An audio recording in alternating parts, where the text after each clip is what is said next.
Welcome to the HCI family of podcasts. We're your source for personal, professional, and organizational growth and development. We share our own original research, explore industry trends, and interview executives and thought leaders from across the globe. Join us for practitioner-oriented content around all things leadership, HR, talent management, organizational development, and change management. Maximize your personal and organizational potential with the HCI family of podcasts.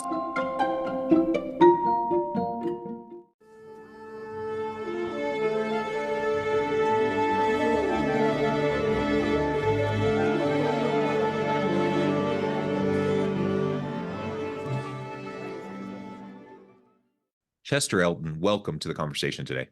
Hey, delighted to be with you, John. It is a pleasure to be with you. You're joining us from New Jersey. I'm south of Salt Lake City in Utah. And today we're going to be talking about creating and sustaining high-performance work cultures. And this is a topic I love, something I think a lot about. I do a lot of research in this space and write a lot in this space as well. So this is going to be a really fun conversation. And in the pre-interview, of course, as we're getting to chat and know each other a little bit more, we realized we have some connections here in Utah, and it's always fun. It's a small world, right? And it's always fun to make those connections. As we get started, I wanted to share Chester's bio with everybody. Chester Elton is among today's most influential voices in workplace trends. He's spent more than 2 decades helping clients build high-performance cultures. In his work, he provides solutions for leaders looking to enhance employee engagement, teamwork, and wellness. Now, I could go on, Chester, but anything else you would like to add by way of your background or personal context before we dive on in? Yeah, my co-author in the books we've written is Adrian Gostick, who lives in Park City, Utah, not too far from you. We have written 15 books together on culture and leadership, several New York Times and Wall Street Journal bestsellers, and we've sold about 1.6 million copies of our books in 30 languages.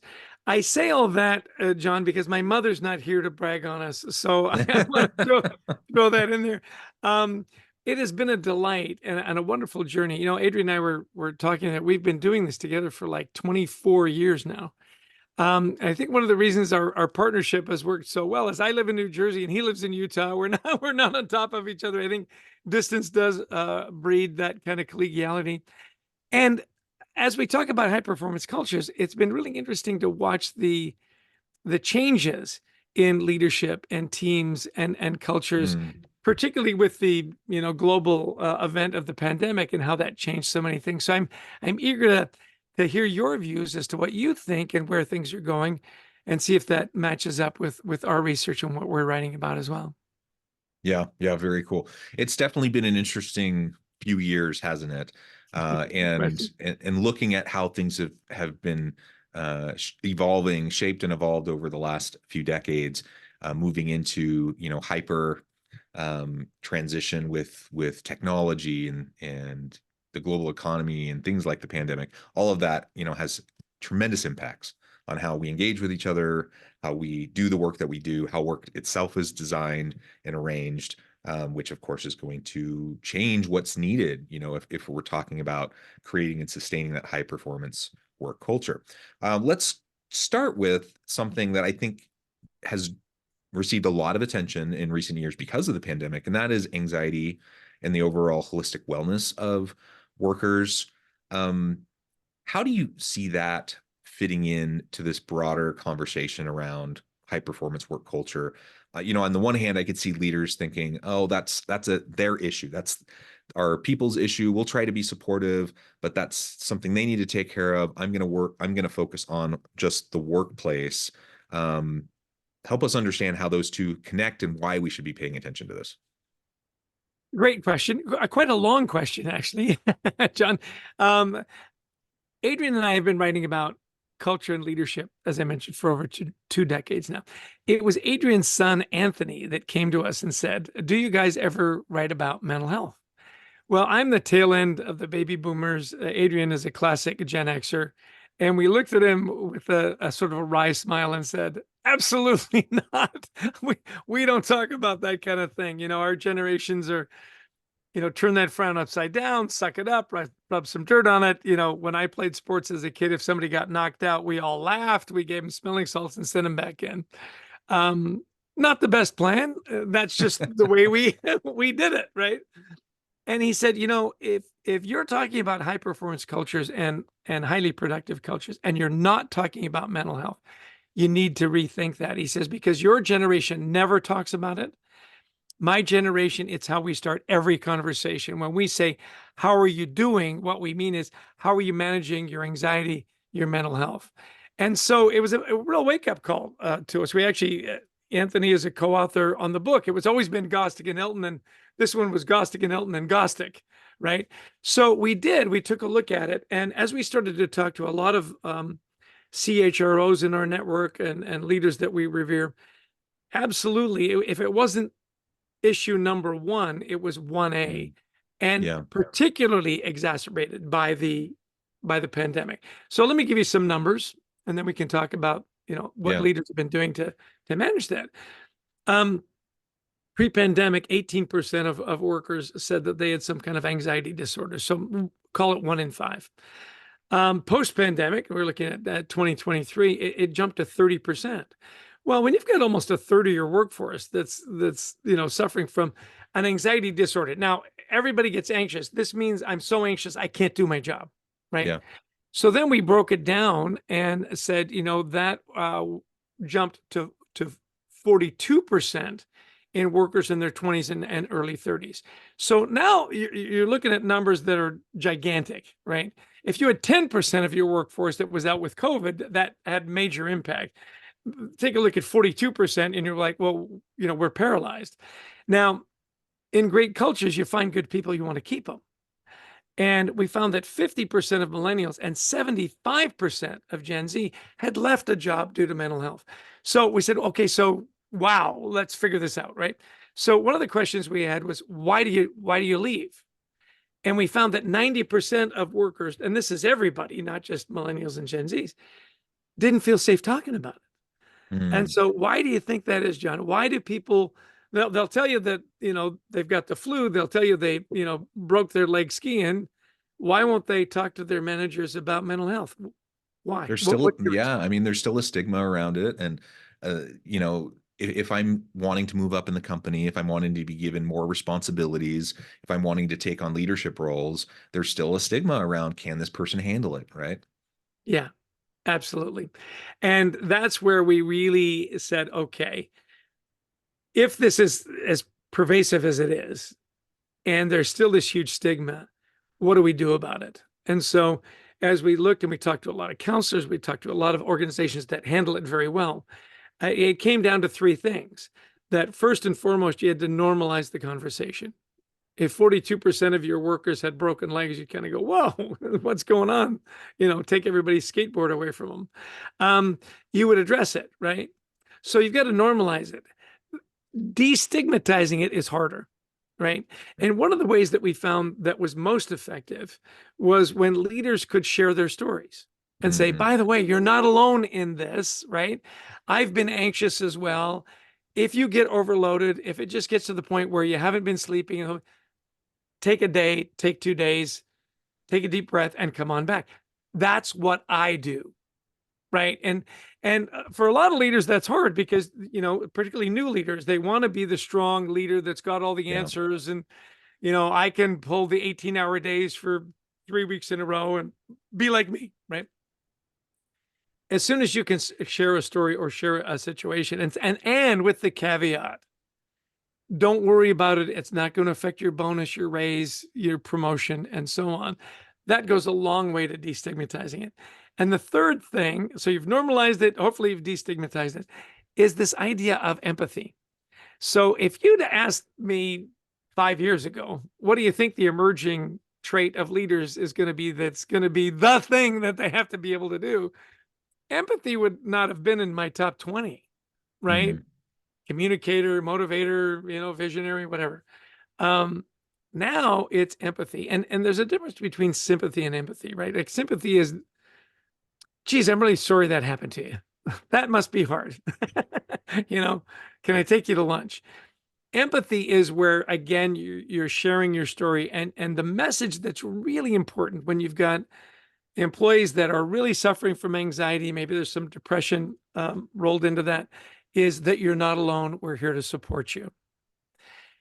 that goes way up. When we looked at the studies that said when employees have a manager that will just listen, I don't always need the answer. Sometimes I just need somebody to listen, that they are less likely to take sick days. They are less likely to quit. This idea of the empathetic listening leader has become really, really important.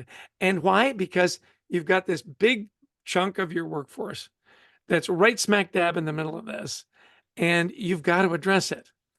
Does that make sense to you, John? Is this resonating?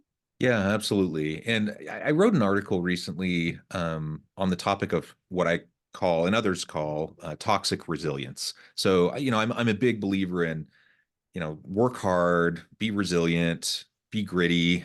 Things are tough for everybody. Everyone has hard things in their lives. Work your way through it. And with the help of those around you, you can get past it, right? So resilience, that's important. That's an important skill and trait for people to develop. The problem is a lot of times when we talk about resilience, we talk about it really in a dehumanizing kind of way, like, just pull yourself up by your bootstraps, just build, I once had someone say, when someone was talking about depression and anxiety, this other person said to them callously, just go to Home Depot, buy some supplies, build a bridge and get over it. Like it's a bit of a resilience mindset, right? And there's nothing wrong with resilience. I want people to learn to be resilient. I want my kids to learn to be resilient. But there's a point where you get to toxic resilience, where there's this expectation that if you're suffering, if you're dealing with depression, anxiety, any other sort of mental health challenge, that it's a you issue. It's not something else. It's not something that I, as a leader, should even be worried about or brought into. And that's the problem, right? If you have that kind of a culture, then you have not only the people don't feel safe to speak up, you have the huge stigma around it, and it probably will negatively impact people if they share about what they're feeling or what the stressors and anxieties that they're dealing with. I've known plenty of leaders where it's a reason why people don't like to say it. It's because I've known plenty of leaders who still today act like it's this big red flag, like, oh, mental note, never choose that person for a leadership role because they, deal with anxiety. And the reality is we all do. Like, we all have, not all of us have clinical depression or clinical levels of anxiety, but we all have stuff and we all have challenges and we all go through different periods and episodes in our lives, some more challenging than others.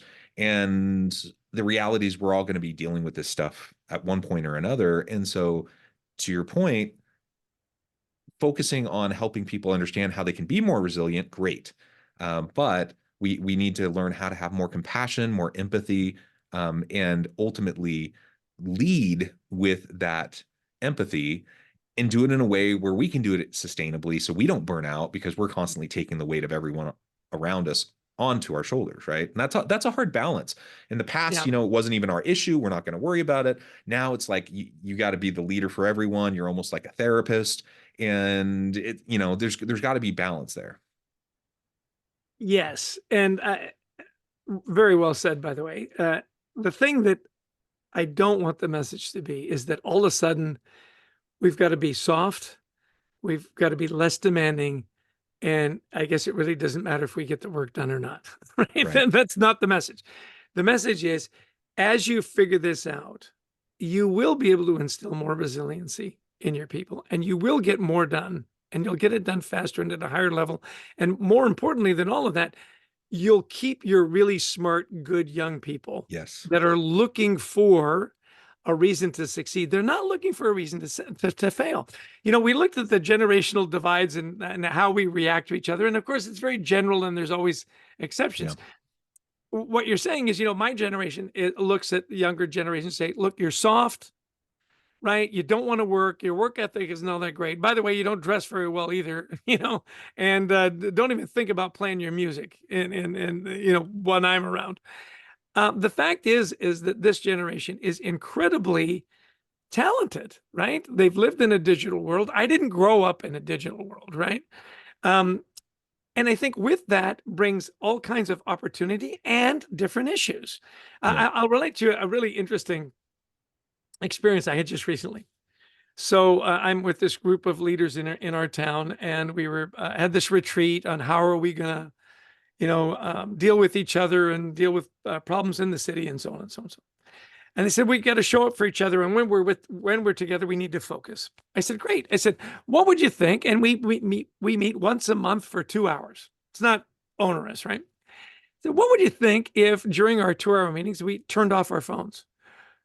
John, you would have thought that I've asked them to give up a kidney.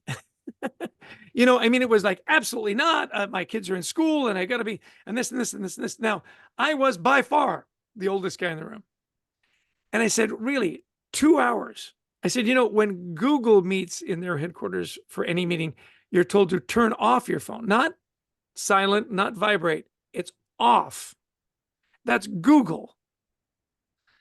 Half of you have Google phones, right? Mm-hmm. Why can you not take 2 hours and disconnect? Well, I've got to be available for my kids. I got to be blah, blah, blah, blah. And it occurred to me that we live in a society that is so subtly stressful. Mm-hmm. I've got an Apple Watch, as like a lot of people do. It's buzzing me all the time. Yeah. I'd like to figure out how to turn most of those off. And yet every time it buzzes, I look at it because, it might be something important. You and I are recording this podcast. I turn my phone off. I can turn my phone off for 30 minutes or 90 minutes. Most people can't. I've got a dear friend. He's a partner in a big firm. And I said, we'll call him Jason because, that's his name. And I said, Jason, do you ever turn off your phone? Like ever? He goes, never. I said, what about when you're sleeping? He goes, nope. I said, so you're sleeping, it buzzes in the middle of the night, you wake up and look at your phone. He goes, absolutely. I said, why would you do that? He says, I don't want to miss something.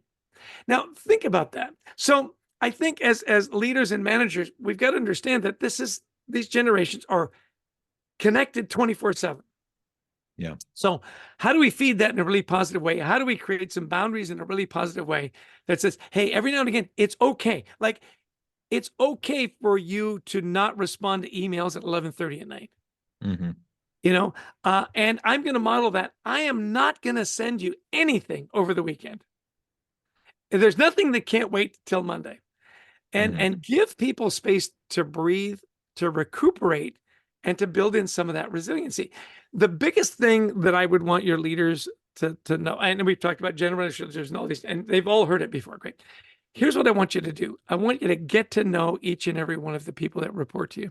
And I want you to know their stories.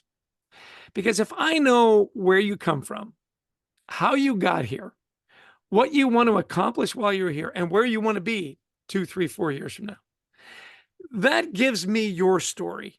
It allows me to understand your work ethic, your educational background, your family, hopefully some of your hobbies, your passions. What is it you want to accomplish while you're here? And where do you want to go? And my job as leader is to help you get there. Well, if we've got that relationship, I can put you in a situation to succeed. I can maximize your talents. I can help you get where you want to go, which, by the way, may not be with our company 2 to 3 years from now. And that's fine.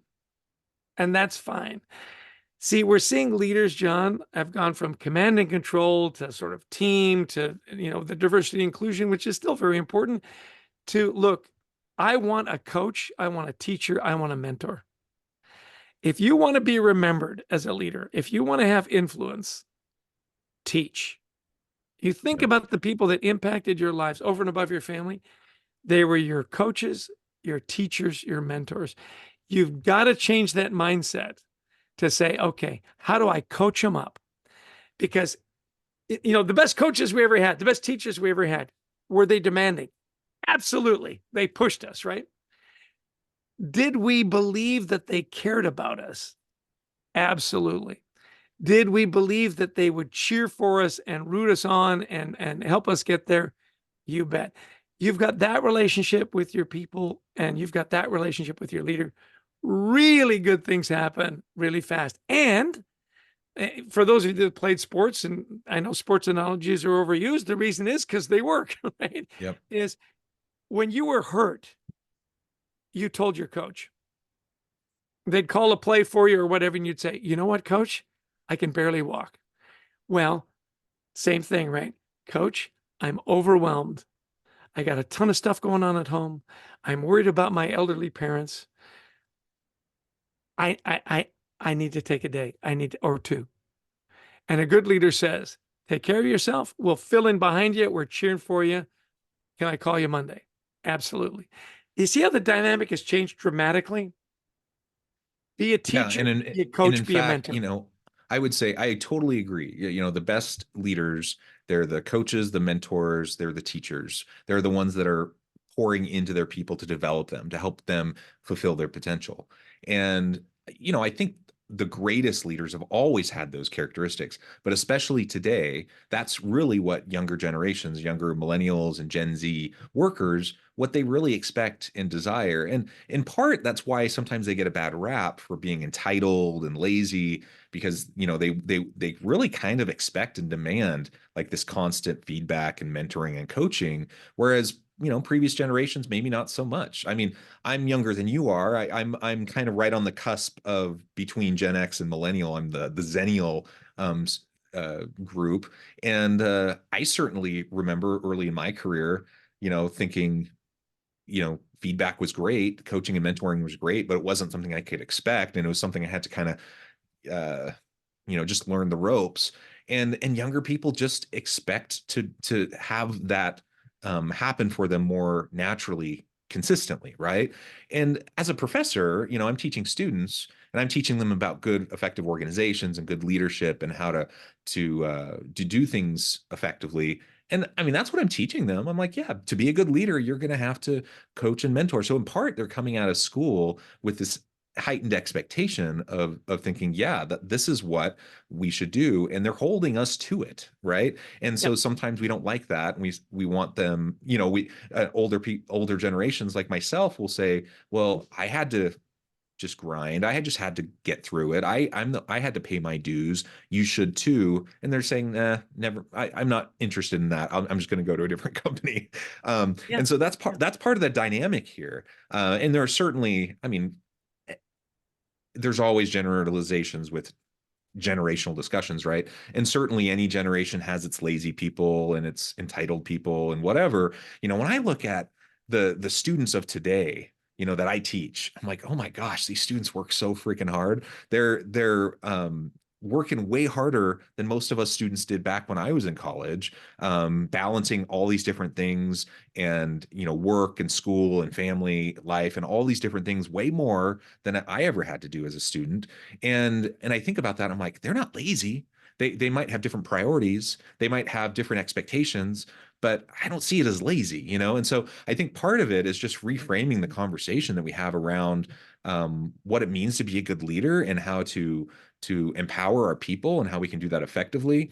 And ultimately, whether we like it or not, it's the reality that younger workers expect it. Yes. And so And if we want them to work for us, we're going to have to figure it out. yeah, and that's your point. So good leaders figure it out. Good coaches figure it out. This is the talent that's available. These are the issues. Let's figure it out. The other thing that I want to leave with your listeners is, if you truly want to be measured as a great leader, you've got to figure out how you create other great leaders. Yeah. Yeah. And what does your leadership tree look like? We talk about it, the coaching tree. If you wanted to be a great coach, you'd become an assistant coach for some. I've got leaders that I know that one of my favorites is Scott O'Neill. He was really an icon in sports management.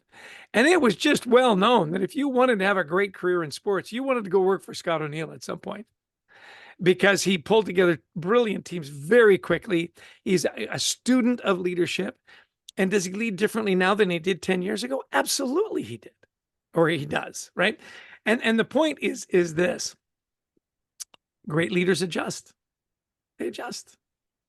Did you have to lead differently during the pandemic? Yeah. You couldn't say, hey, this is the way I lead. I've always led this way. And if you don't like it, you don't have to work for me. Great. And they found themselves very lonely very quickly, right? So figure it out, get into that talent pool, and understand that the generations that are constantly connected, they have no downtime. There is no downtime. I have a friend who's very, very creative. And he said, it's a shame. Creativity, one of the elements of great creativity, I love this, by the way, is boredom. Yeah. Be bored. Go do nothing. You don't always have to be connected. You don't always have to be streaming. You don't always have to be, doing whatever. Turn off your phone, walk out, sit on the dock and watch the sunrise for an hour. Let your mind relax and be bored. And see, great leaders and great coaches give their teams time off. Just take a break, take a breath, leave your phone. I'll tell you what's really interesting. I've developed this habit with our family. When it's time to eat, I leave my phone in my office and say, look, I can have a meal for an hour and just focus on the family. It's okay. I give myself permission to enjoy a meal for an hour. So I guess, as we're wrapping up, mental health and anxiety in the workplace, if it's not the number one issue in a lot of organizations, it's 1A. And the good leaders figure it out. If you can normalize the conversation, destigmatize and empathize, and if you know your people's stories and be excited about this talent and where they're going, you're going to be fine. You're going to have lots of people want to work for you. And as we looked at productivity and innovation, it all goes up when people feel safe to talk about mental health, when you've got things in place to help people with mental health, not just talking to your leader. I was at a wonderful dinner. The CHRO of MasterCard was there. They've got a program where you can certify to be a mental health champion. And they have over 500 employees that volunteered to go through the training. They're available at all different levels of the organization. You can call them anytime. Who doesn't want to work for those guys? You know what I mean? That's incredible. They got it. They put it where they put their money where their mouth is, and they're getting incredible results and incredible people joining their team. So it can be done. Don't despair, right? Figure it out, move forward. It's a better way to lead. It's a better way to teach. And the ripple effect of those great leaders is beyond the workplace, into people's families, into their communities. Figure it out. And by the way, the best way to figure it out, buy Anxiety at Work, this great book that Adrian Gostick and we wrote. It's available at fine bookstores everywhere. 8 ways to deal with anxiety in the workplace. And they're simple, easy to understand, hard to implement. Absolutely. Give you the data, give you the tools. We're very passionate about giving people ways to make their workplaces better. And that's my sermon. I'm sticking to it, John. Very well said, Chester. Thank you so much. It's been a real pleasure. I encourage the audience to reach out, get connected, find out more about what Chester can do for you. Check out the book. And as always, I hope everyone can stay healthy and safe, that you can find meaning and purpose at work each and every day. And I hope you all have a great week.